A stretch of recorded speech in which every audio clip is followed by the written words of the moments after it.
For our tutorial question today, we are still continuing with elementary differential and integral calculus.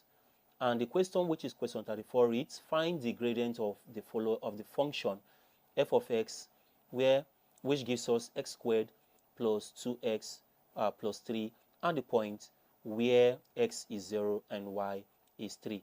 So what we have to look for is the gradient of this function. Now I'm going to rewrite this function as f of x to equals x squared plus 2x plus what? 3. Alright, so this is the first thing we do here, okay? Now the next is, since we are looking for the gradient, it means that we have to look for the what? The derivative of this what? Function. So what that means is that we can take this as f prime of x. When I do this, it means that I'm taking the y dx, okay? And this will give us, coming to this place, 2x here.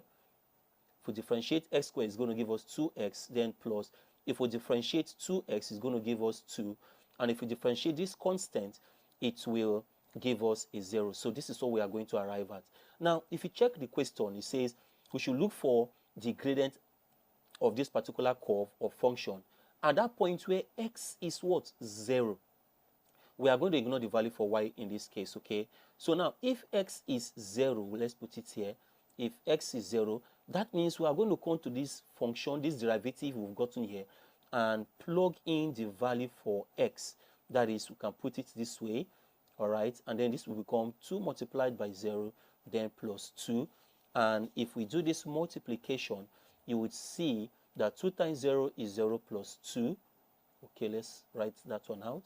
And 0 plus 2 will give us 2, and this is the answer to this question.